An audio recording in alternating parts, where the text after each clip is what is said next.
Bonjour, mesdames et messieurs. Mon nom est Stéphane Laforêt. Je suis le directeur artistique et chef d'orchestre de l'Orchestre symphonique de Sherbrooke. J'aimerais vous parler maintenant de mon métier, un métier inusité, méconnu, qui suscite l'intérêt de beaucoup de gens. Il s'agit du rôle du chef d'orchestre. Qu'est-ce que c'est un chef d'orchestre? Depuis très longtemps, il y a toujours eu des chefs d'orchestre, sans qu'on les appelle chefs d'orchestre, c'était des meneurs de musiciens, des chefs de chorale. À l'époque, à Rome, avant Jésus-Christ même, le poète Horace frappait du pied ou des mains pendant une interprétation musicale. Au Moyen Âge, il y avait des maîtres de chant qui tapaient dans les mains ou sur la partition avec un bout de papier. À la Renaissance, il y avait une direction sonore, c'est-à-dire qu'on soulignait la pulsation pendant l'interprétation d'une œuvre avec, encore une fois, un bâton de papier ou de toutes sortes. Lully, Jean-Baptiste Lully, le grand compositeur de l'époque baroque, marquait la pulsation avec un bâton pointu. Et malheureusement, une journée, ce qui devait arriver arriva. Il se piquait le bâton dans le pied, malheureusement. Il s'infecta le pied, attrapa la gangrène et il en est mort. Donc, morale de cette histoire, le métier de chef d'orchestre est un métier très dangereux depuis plusieurs années. À l'époque baroque, plus près de chez nous, entre 1600 et 1750, dans les années baroques, le chef était celui qui jouait le continuo. Continuo, c'est celui qui jouait le clavecin ou l'orgue.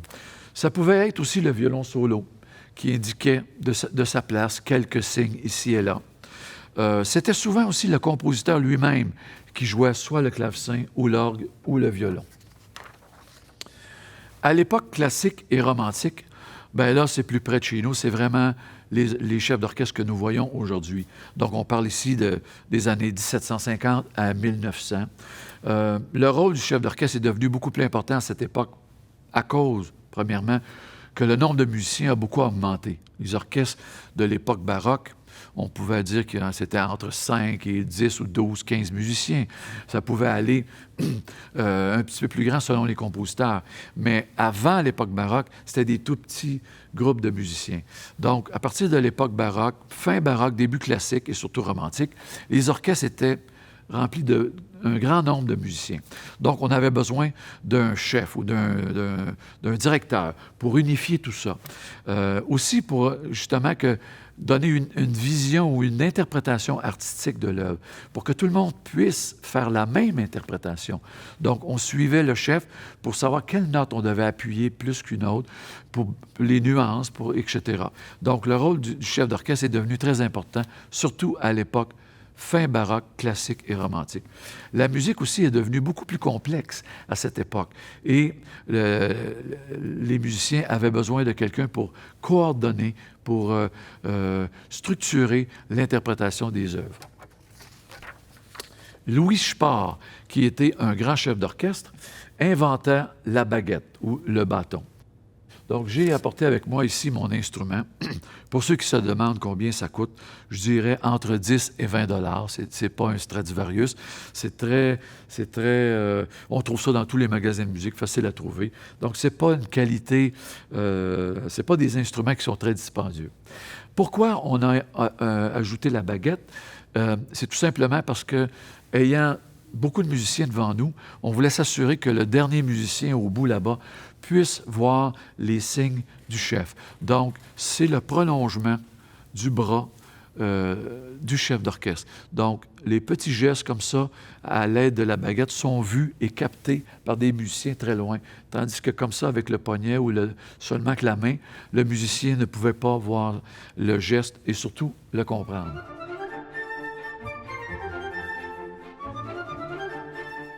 Comment devient-on chef d'orchestre? Souvent, on me pose cette question. Tout d'abord, un chef d'orchestre, c'est comme un musicien ordinaire, régulier. Le chef d'orchestre doit apprendre à jouer d'un instrument. Idéalement, le piano, parce que le piano joue plusieurs sons en même temps, donc ça nous prépare bien à entendre plusieurs sons comme quand on sera chef d'orchestre. Mais ce n'est pas une règle, comment je pourrais dire, absolue. Un pianiste ou un violoniste peut très bien devenir chef d'orchestre, ou n'importe quel autre musicien de l'orchestre ou un chanteur. Il y a des très bons chefs d'orchestre qui ne sont pas pianistes et ça fonctionne très bien aussi. Mais le fait de jouer un instrument polyphonique qui peut jouer plusieurs sons, que ce soit de la guitare, du piano, ça forme l'oreille à entendre plusieurs sons qui seront joués en même temps par tous les musiciens de l'orchestre. Comme tous les musiciens, il faut faire des études, des matières théoriques. Donc, il faut apprendre le solfège. Qu'est-ce que le solfège? C'est de chanter une partition sans jamais l'avoir vue, juste en lisant les notes. Faire de la dictée musicale. Quelqu'un va nous jouer une mélodie. On doit être capable de noter la mélodie, d'inscrire les bonnes notes et le rythme. On doit analyser les œuvres, donc ça prend des cours d'analyse, le cours de contrepoint, de fugue, l'orchestration. Qu'est-ce que c'est l'orchestration? Ça nous indique la possibilité de chaque instrument, ce qu'un orchestre à cordes peut jouer, ce qu'un orchestre de chambre peut jouer, ce qu'un piccolo peut jouer, le registre de chaque instrument, les mixtures d'instruments. Les orchestrateurs aiment bien mélanger toutes les sonorités ensemble, donc on doit apprendre un peu d'orchestration. L'harmonie, qu'est-ce que l'harmonie? C'est l'art d'enchaîner tous les accords un après l'autre. Donc, c'est plutôt verticalement qu'on apprend toutes les règles. Le contrepoint et la fugue, c'est plutôt les règles horizontalement, donc les mélodies, les contrechants, les canons, etc. L'histoire de la musique, on doit suivre des cours d'histoire de la musique pour savoir ce qui s'est fait avant nous, et un petit peu de composition.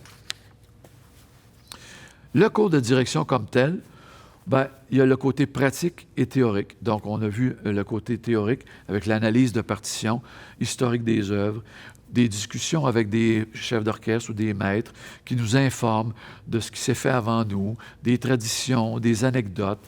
On étudie la technique de bâton et on dirige des petits groupes avec le maître qui justement, nous montre comment se servir de notre instrument, c'est-à-dire l'orchestre. D'autres cours vont être très importants aussi, comme des stages de direction auprès de grands maîtres ou des postes d'assistant-chef auprès de grands orchestres. Comme par exemple, moi, j'ai eu l'opportunité d'être chef assistant à l'Orchestre symphonique de Montréal pendant 2 ans. J'ai étudié avec M. Nagano et j'ai eu la chance d'assister à tous les autres concerts ou répétitions que l'orchestre a fait avec tous les chefs invités qui passaient par là. La même chose avec l'Orchestre symphonique de Québec. Pendant 5 ans, j'ai été assistant-chef et chef résident. Donc, j'ai travaillé avec M. Talmy, qui était le maestro là-bas, mais j'avais l'opportunité de discuter de tout avec les chefs qui passaient, des gens qui avaient une expérience extraordinaire et qui voulaient juste m'aider parce que la confrérie des chefs d'orchestre n'est pas très grande. On n'est pas très nombreux, il y en a seulement qu'un par orchestre. Donc, quand on a la chance de discuter de notre métier avec des jeunes chefs, c'est très enrichissant, revalorisant et on a vraiment l'impression d'aider le suivant. Qualification d'un chef. Qu'est-ce qu'il faut pour être un chef au niveau, je dirais, des qualités? Ça prend une bonne oreille pour pouvoir entendre si les musiciens jouent les bonnes notes, de un. Ça prend un bon sens rythmique. Ça prend une bonne connaissance des matières théoriques, comme je viens de vous parler.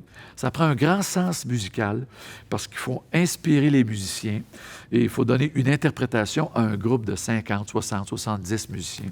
Ça prend une bonne technique de bâton, une connaissance du répertoire et de l'histoire de la musique, connaissance des règles du fonctionnement d'un orchestre en général. Ça prend un sens du leadership, parce que on doit faire passer un message à plus de 50, 70, 80 musiciens. Un bon sens de l'organisation, parce qu'on doit organiser la saison, on doit organiser notre temps, parce qu'on a des répétitions à faire. Donc, il faut s'assurer qu'on couvre toutes les œuvres avec les bouts difficiles, passer plus de temps sur le difficile, puis jouer un peu plus rapidement les bouts qu'on sait qu'ils vont fonctionner par eux-mêmes. Donc, ça prend de l'organisation. Ça prend une personnalité un petit peu humaine et aussi musicale, je dirais. Parce que quand on écoute un CD, par exemple, de Karajan, si on connaît un peu la musique, tout de suite, on reconnaît que c'est Karajan qui dirige. Même chose avec Maris Janson ou Zubin Mehta ou Yannick Nézet-Séguin, si vous voulez. Ça prend un peu de charisme aujourd'hui parce que les orchestres doivent vendre un produit. Donc, auprès du public, le chef doit avoir une façon de communiquer il faut que le chef soit habile à communiquer, autant avec les musiciens qu'avec le public. Et aujourd'hui, le chef doit s'investir pas seulement dans la musique, mais aussi dans la recherche de commandites, de subventions, et souvent doit parler avec les gens d'affaires. Donc, le rôle du chef d'orchestre n'est plus seulement que musicale.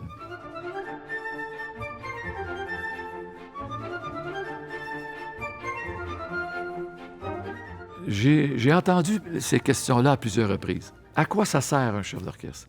Est-ce vraiment nécessaire? Est-ce que les musiciens te regardent? Qu'est-ce qu'il fait exactement, le chef? Ce sont toutes de bonnes questions. Le chef d'orchestre français, Georges Prêtre, qui a marqué la musique symphonique en France pendant plusieurs années, disait que le chef, c'est le geste musical. Il est un interprète. Il joue de l'orchestre. Il fait jouer l'orchestre. Et je trouve que c'est une belle façon de décrire le rôle du chef d'orchestre. Oui, au tout départ, le chef, son rôle, c'est de faire jouer ensemble. Quand on n'a plus que 2 musiciens, 3 ou 4, je dirais même que entre 1 et 10 musiciens, les musiciens peuvent jouer seuls. Mais si on a des groupes plus grands, le rôle du chef d'orchestre est très important. De donner une interprétation, comme je disais tout à l'heure, à tout l'orchestre pour que tout le monde pousse et tire dans le même sens musicalement. De faire jouer sans faute, ça c'est sûr qu'il faut que le chef soit capable de trouver les fausses notes pendant les répétitions pour essayer de corriger. Le chef est un communicateur, comme on a dit. Il doit convaincre plus qu'ordonner. On attend du chef un leadership, une vision musicale, une mission claire et une stratégie définie. Le chef doit transmettre le message du compositeur. Je pense que c'est le rôle le plus important du chef d'orchestre. C'est ça le rôle du chef d'orchestre. À partir de la partition, et la partition originale, parce qu'il y a tellement d'éditions de chaque partition maintenant qui ont modifié soit les nuances, soit les notes. Donc, on essaie toujours, nous, les chefs d'orchestre, de trouver la version originale, ce qu'on appelle le urtexte. Ici, j'ai une partition de chef d'orchestre pour vous montrer. Il y a plusieurs portées. Donc, chaque portée représente un instrument. Donc, dans chaque feuille, moi, j'ai les portées de chaque instrument. Et dans chaque mesure, je sais ce que tous les musiciens jouent.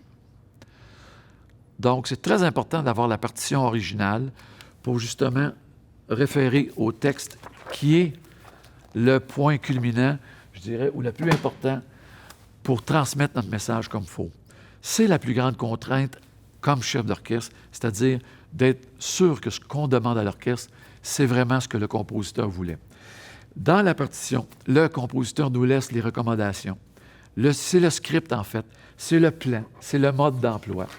Donc, grâce à toutes nos matières théoriques qu'on a faites, on peut déchiffrer le script ou le plan ou le mode d'emploi de chaque pièce. Parce que les compositeurs, malheureusement, pour la grande majeure partie d'entre eux, ne sont plus de ce monde aujourd'hui. Nos grands chefs-d'œuvre, on pense à Haydn, Mozart, Beethoven, Bach, Handel, etc., Tchaïkovski, Rachmaninoff, Verdi, Mahler, Schoenberg. La plupart des gens sont décédés. Mais ils nous ont laissé des partitions extrêmement bien faites. Et si on a les compétences et les études, c'est relativement facile de bien décoder les partitions.